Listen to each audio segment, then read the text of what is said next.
Oh, of course, you're always nervous. I'm still nervous.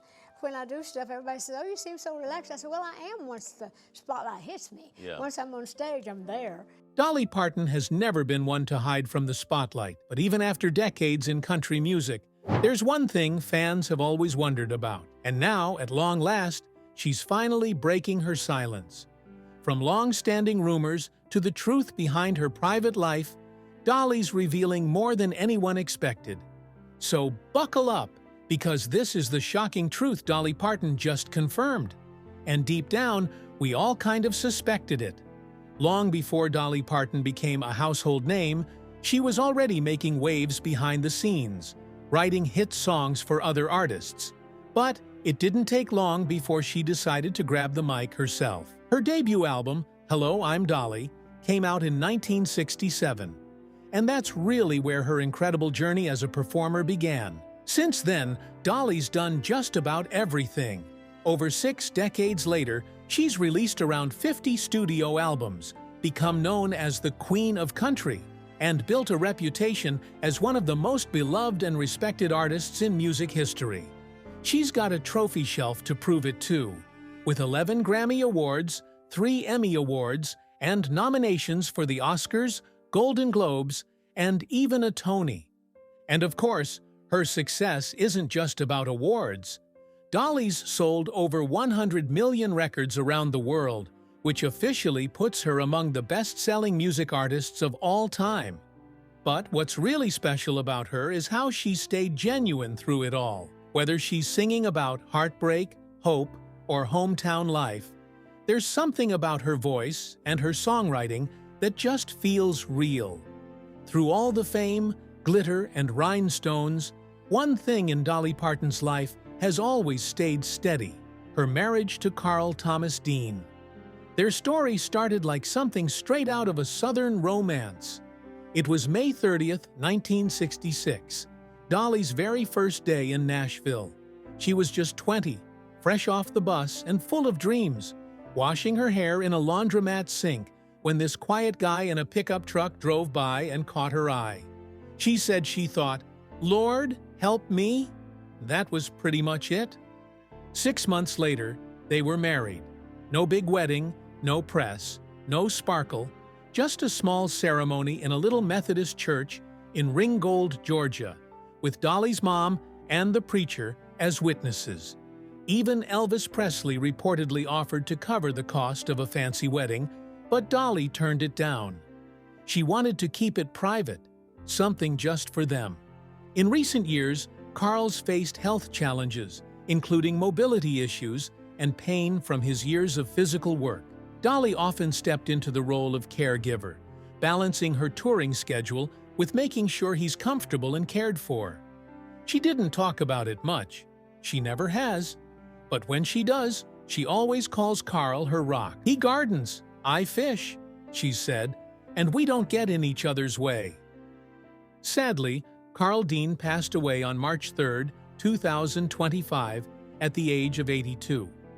What surprised many fans was that hardly anyone outside Dolly's close circle even knew he'd been sick. Carl was always a bit of a mystery, the kind of man who preferred jeans over suits and privacy over fame. He avoided the spotlight completely. No red carpets, no interviews, and as Dolly once mentioned, he only ever saw her perform live once in all their years together. That's just who he was, happy to let Dolly shine while he stayed home, taking care of the quiet life they built together. Carl was never interested in the spotlight. He ran an asphalt paving business in Nashville, preferred jeans to tuxedos, and avoided interviews completely. While Dolly became one of the biggest stars in the world, Carl stayed happily out of view, holding down the quiet, grounded side of their life together. They spent decades building a simple kind of happiness: fishing trips, evenings on their farm, and a mutual respect that's kept them strong through it all. When they renewed their vows in 2016 to celebrate 50 years of marriage, it was classic them. Private, low-key, but full of love. Behind the scenes, though, Carl had been battling a degenerative illness for some time. Dolly chose to keep it private, just like everything else about their relationship. There were no public statements, no media updates, just quiet care, loyalty, and love between them. See, we all figured Dolly was unbreakable, the woman who lost her Smoky Mountain cabin to floods and rebuilt it bigger, who survived industry sexism and came out swinging. But grief? It don't play fair. In a March 2025 People interview, she hints at the quiet unraveling. Losing Carl was like losing half my shadow. We were two peas in a pod, even when we weren't in the same room. She said that. Carl suffered a great deal. I'm at peace that he's at peace, but that doesn't keep me from missing him. When Carl's will was revealed later that year, it showed just how much he'd loved and trusted her. He left everything to Dolly, his personal belongings, his business interests, even a handwritten note with instructions on how to handle his affairs if she were to pass before him. It was simple, thoughtful, and very much in character for the man who had always quietly looked after her. The couple never had children, but their bond lasted 6 decades. A rare, unshakable love built on mutual respect and space to just be themselves. Even now, Dolly's still healing, still missing the man who stood by her from the very start. But if there's one thing she's shown the world time and time again, it's that love like theirs doesn't fade. It just lives on in a different way. Fast forward to the summer of 2025, and fans start to notice something's off. Dolly's long-awaited Las Vegas residency, originally scheduled for December, quietly gets pushed to fall 2026. The internet buzzes. People start wondering, is Dolly okay? Some say she's just taking a break. Others whisper about burnout or age catching up. But truth is, nobody really knows what's going on. Then September rolls around and things suddenly get louder.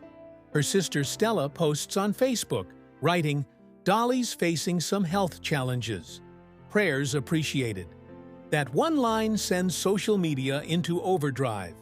Within hours, hashtags like #PrayForDolly start trending, and the rumor mill kicks into high gear.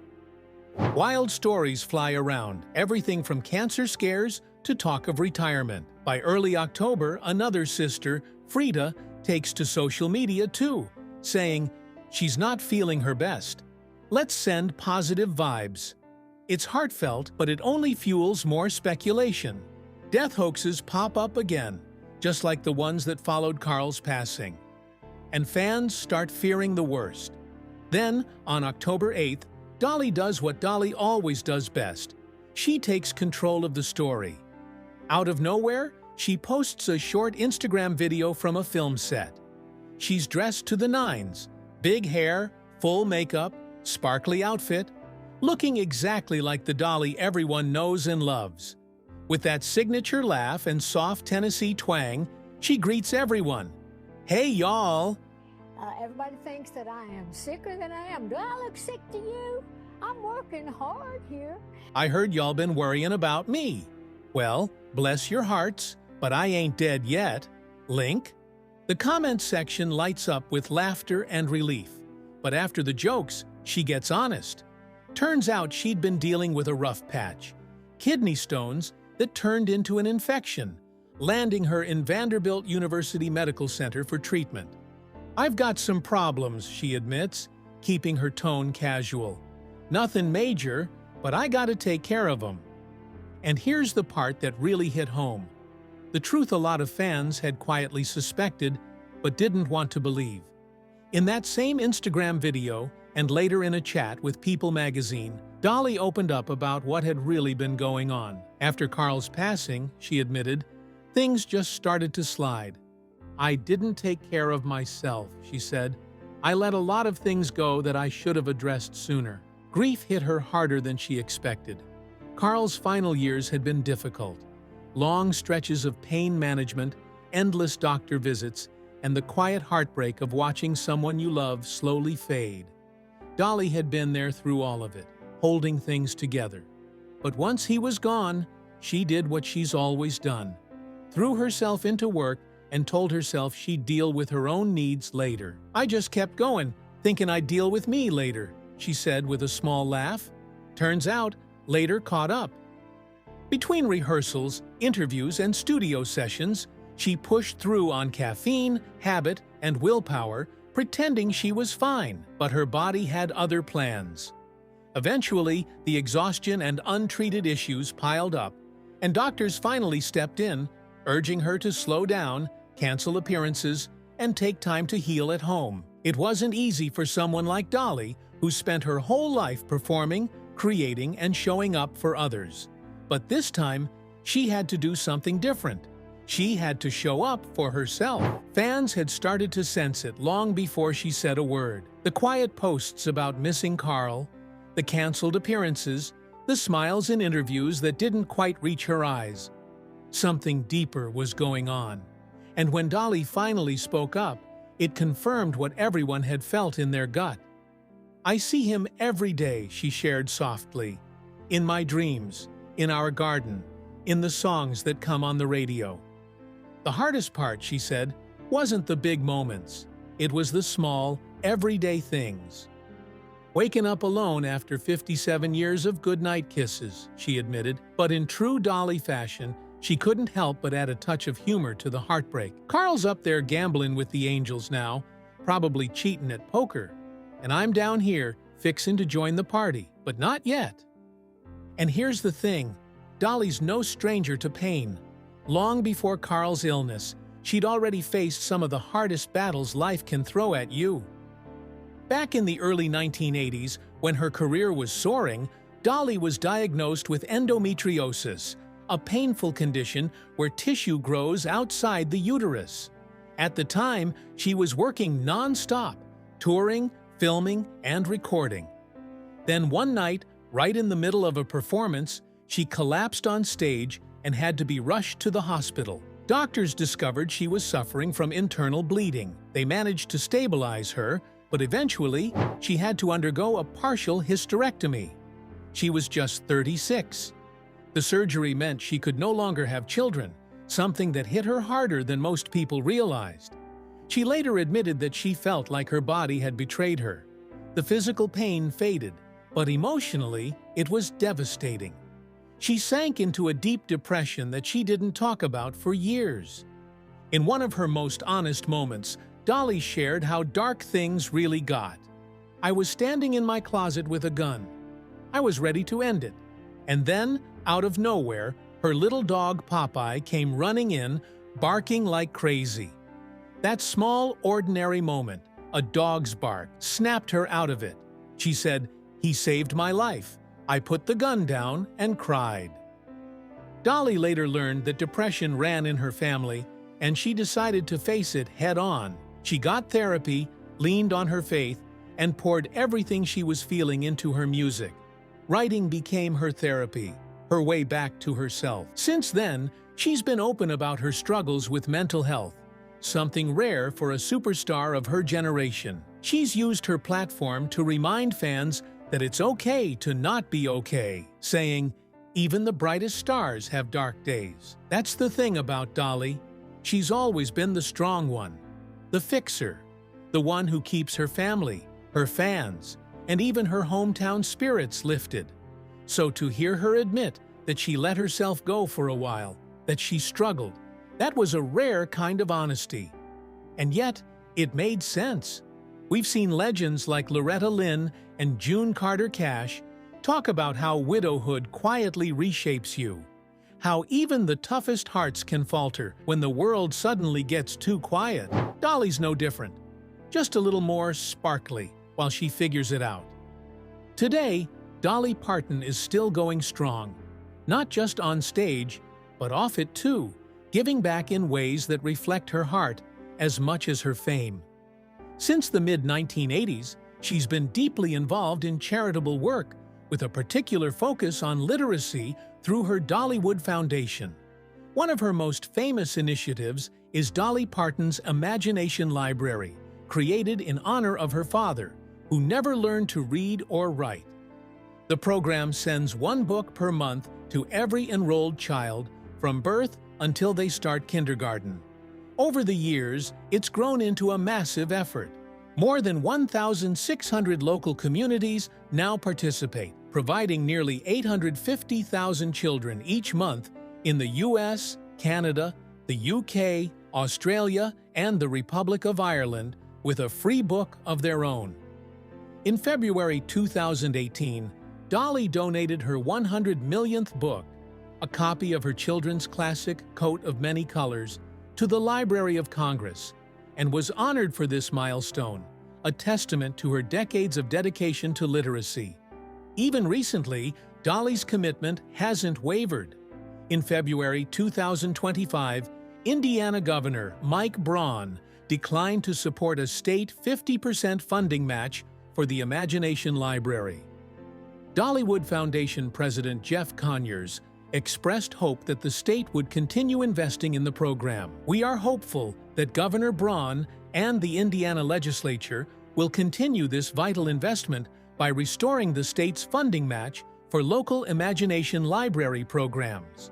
Shortly afterward, Governor Braun tasked his wife, Maureen, with finding ways to keep the Indiana chapter of the program alive. A reminder that even after decades, Dolly's work continues to have real-world impact and inspire communities everywhere. Dolly Parton's dedication to literacy hasn't gone unnoticed. Over the years, she's received a range of awards recognizing her impact, including the Association of American Publishers Honors Award in 2000, the Good Housekeeping Seal of Approval in 2001, the first time the seal had ever been awarded to a person, the American Association of School Administrators Galaxy Award in 2002, the National State Teachers of the Year Chasing Rainbows Award in 2002, and the Parents as Teachers National Center Child and Family Advocacy Award in 2003. Her contributions to education and culture were also recognized in a very personal way. On May 8, 2009, Dolly gave the commencement speech at the University of Tennessee, Knoxville's College of Arts and Sciences. During the ceremony, she received an honorary Doctor of Humane Letters, only the second honorary degree ever awarded by the university. Chancellor Jimmy Cheek highlighted why she deserved the honor. Because of her career not just as a musician and entertainer, but for her role as a cultural ambassador, philanthropist, and lifelong advocate for education, it is fitting that she be honored with an honorary degree from the flagship educational institution of her home state. It was a fitting recognition for someone who has spent decades using her voice and her platform to give back, inspire, and make learning accessible to children across the world. In 2006, Dolly Parton added another title to her long list of accomplishments: author. She published Dolly's Dixie Fixins, Love, Laughter, and Lots of Good Food, a cookbook full of her favorite recipes, personal stories, and a little Southern charm sprinkled on top. Her charitable work continued to make a real difference in her community. The Dollywood Foundation, funded in part by profits from her career, has helped bring jobs and tax revenue to a region that had struggled economically for years. Beyond that, Dolly has supported causes ranging from the American Red Cross to HIV/AIDS charities, using her platform to raise both awareness and funds. That same year, she made a huge pledge for healthcare in her hometown. In December 2006, she donated $500,000 toward a proposed $90 million hospital and cancer center in Sevierville, named after Dr. Robert F. Thomas, the physician who delivered her. To help raise additional funds, she announced a benefit concert that drew around 8,000 people. Dolly's compassion even extends to animals. That year, she and fellow musician Emmylou Harris allowed their music to be used in a PETA ad campaign, encouraging pet owners to keep their dogs indoors rather than chained outside. During the COVID-19 pandemic, Dolly Parton stepped up in a big way. She donated $1 million to Vanderbilt University Medical Center, helping fund early research for the Moderna vaccine. Her friend, Dr. Naji Abumrad, said it best: "Her donation sped up the research tenfold." Her generosity extends far beyond the pandemic. Over the years, Dolly has donated millions to disaster relief, including $12.5 million to help victims of wildfires in Tennessee and $1 million to assist flood victims in 2024. In recognition of her lifelong dedication to helping others, Dolly received one of Hollywood's most meaningful honors in 2025, the Jean Hersholt Humanitarian Award, an honorary Oscar celebrating a lifetime of giving. Even after decades in the spotlight, she's shown that her influence isn't just measured in music and fame, it's measured in real lives touched and communities uplifted. So, what do you think about this? Let us know in the comments section. Also, if you enjoyed this video, be sure to like, share, and subscribe so you don't miss out on our upcoming contents.